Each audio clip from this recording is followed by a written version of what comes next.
What's up guys, welcome back to another video. Today I'm bringing you an OBS tutorial for those of you that were needing help with this program. Now bear in mind there are plenty of videos on YouTube that go very in depth with this program. I'm kind of keeping it dry and cut, simple for you guys to understand. And with that being said, let's go ahead and jump right into the tutorial.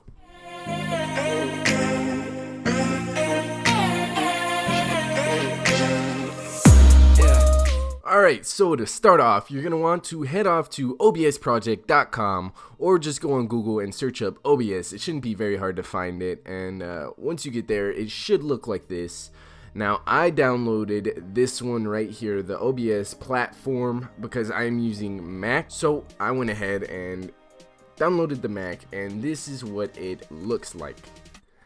Here it is. I am actually recording this video using OBS. Alright, so when you first open it, you're going to see these, except on Windows it'll probably be on the hotbar. Mac, it's kind of different. So what you're going to want to do is first set a profile, and to do this you're going to hit new. Right now I have my profile. I can't really set one up right now just because I am using this program to record. But what you're going to do is hit new and then name it whatever you want. And then you're going to do the same thing for scene. You're going to hit new, name it whatever you want. These are basically presets. Alright, profile is a preset for your settings, and the scene collection is a preset for these right here, which we'll talk about in just a bit. So once you get your profile and your scene set up, let's go ahead and jump into the settings. Very simple. Your language, I speak English, we all speak English. Go ahead and choose English. For your theme, I prefer the dark theme over the default theme. It looks smoother to me, so I'm gonna go ahead and use the dark theme. The stream, we're going to skip that till the end of the video. Alright, so now for your output, it's gonna look a little different for you. I can't change my settings right now because I am recording using this software right now. However, your screen is going to say simple up here, and it's not going to look like this. It's going to be a simpler version of this. What you want to do is change this tab to advanced. There's only two options. It's either simple or advanced. So you're going to go ahead and pick advanced, and this is the streaming tab. We'll go over this at the end of the video. For right now, we are doing recording. And for the type, I'm pretty sure it stays on standard, like that's the default. You're going to want to keep that on standard.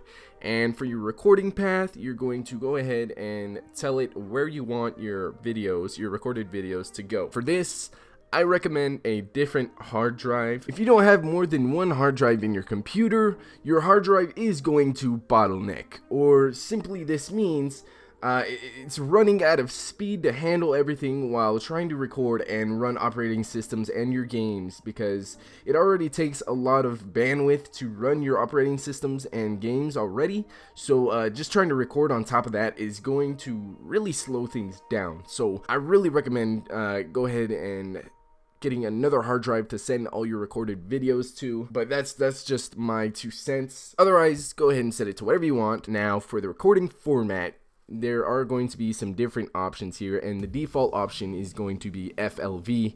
You want to change that to MP4 because MP4 is the most compatible file type on YouTube, whereas FLV and the other ones have compatibility issues. So for YouTube, you're going to want to put MP4.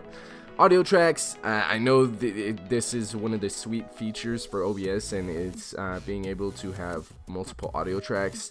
I don't really mess with that, I just leave it on one. And for the encoder, you're going to want to change that to 264, just like I have it here. For the rescale output, I like to record in 1280 by 720, so that's what I have it there. You can go ahead and change it to whatever you want. You can even make it the size of your screen. Alright, now for the bitrate, and I'm sure this is what most of you need help with. This is kind of a tricky thing to mess with. Now, I do have some recommended settings for you by YouTube itself, and those are right here, and I'll go ahead and explain them to you. So if you want to record in 720p, and these are what you're going to want to focus on, is 30 and 60 frames per second. These are the most common frame per second types. So if you want to record in 720p by 30 frames per second, you're going to want to have 5 megabytes per second, and you're gonna have to change this to kilobytes per second.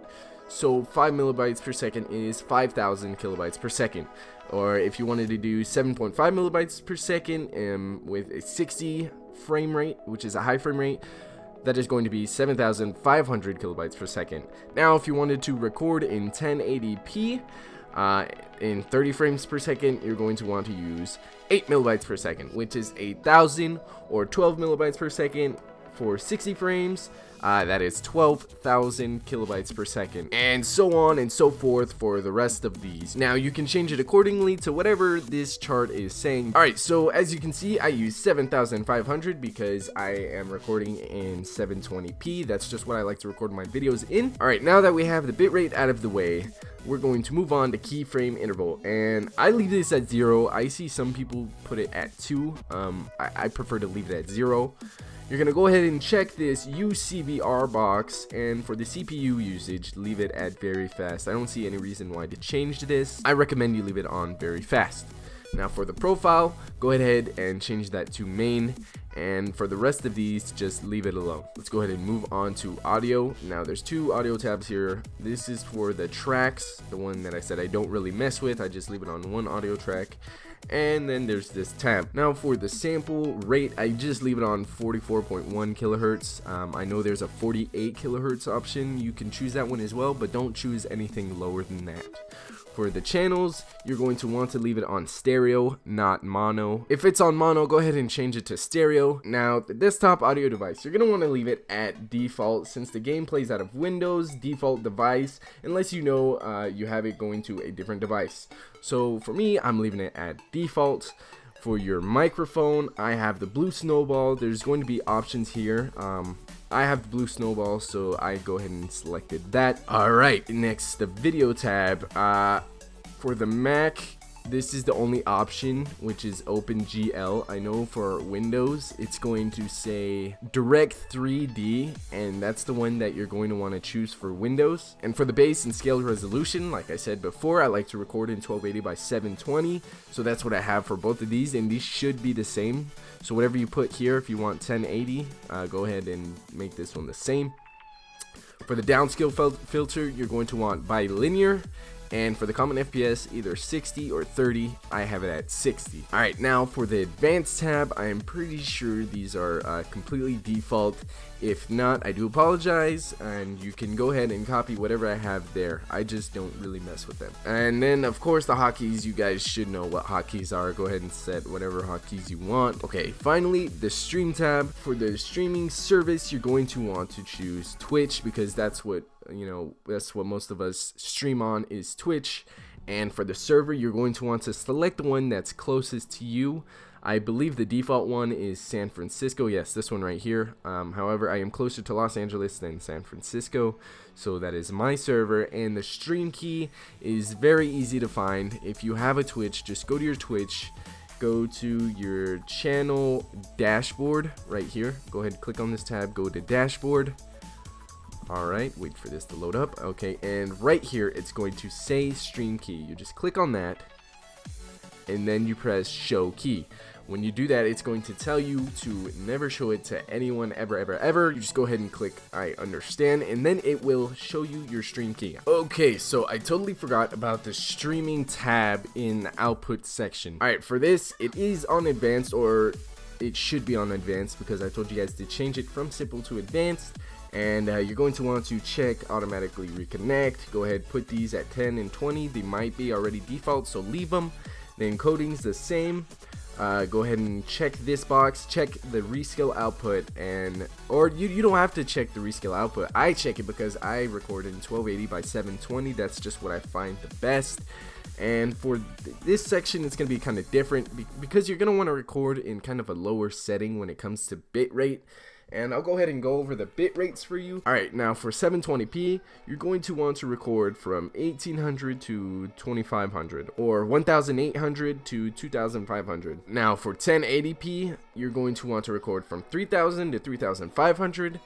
And for anything lower, like 480p, you're going to want to record from 900 to 1200, 360p, 600 to 800, and then 240p.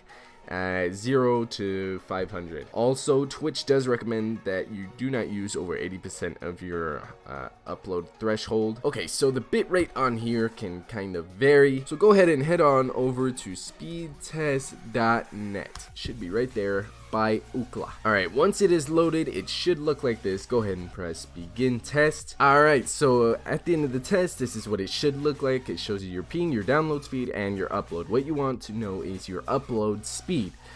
So mine is 5 megabytes per second. And for Twitch, like I showed, where is this? Okay, go back to the settings. For Twitch, I go ahead and use half of what I am able to use. This is perfect enough for me because I record in 720p, so I use all that really is available for 720p. So moving on from the bitrate is the keyframe interval, and for this one you're going to want to put 2. Go ahead, check this box. For the CPU, go ahead and leave it at very fast. For the profile, change it to main, and then the rest just leave it at default. Alright, so now that we have gone over everything, now it's time for the scenes and sources and mixer. This is important. Your desktop audio is going to be all the way at the top. However, you want to change it to right about here. It's either about 1/3 of the way, less than half, whatever. As long as it's less than half, you should be good, because you don't want your desktop audio overpowering your voice while you're doing a commentary. For the scenes and sources, this is what I was talking about earlier about the scene collection. For the scene, you're gonna want to go ahead and right click or press this add button and click add scene. Now you can name this scene whatever you want. I go ahead and name it Minecraft, like that. Since I'm recording, I can't really press OK and create different scenes, but that's what you would do. You would go ahead and type in Minecraft, press enter, and then you would go over to your source. Right now I am doing a display capture, and what this really means is desktop capture. So right now it's doing this kind of infinity thing. That's what it does when it shows what you're recording on OBS, but what it's truly showing is my desktop. As you can see, there's Twitch right there, dashboard. You see it's exactly the same. So that is my desktop. Now for sources, if you're going to record gameplay, what I really recommend instead of display capture is a game capture. Now it says Siphon right there just because I am on Mac. For you Mac users, you're going to have to download an additional program, and it's called Siphon Inject. So this is just for Mac users. For Windows users, don't worry, this is not going to be on your OBS program, but for Mac users, go ahead and press inject, and what you're gonna do is pick your application of whatever program you want to show, whatever game that you want to show that you're recording. I have Minecraft up right now, so I'm gonna go ahead and click Minecraft, and for the source, you're going to want to choose Minecraft, and then bada bing, bada boom, it is right there. That is what you do. You press OK, and you should be good to record. Alright, so that includes everything for this simple OBS tutorial. I hope I helped some of you in some type of way. If you still have questions, just go ahead, feel free to shoot them, ask me. I'm here to help you guys. If not, that is it for today. I hope you guys enjoyed. Until next time, guys, peace out.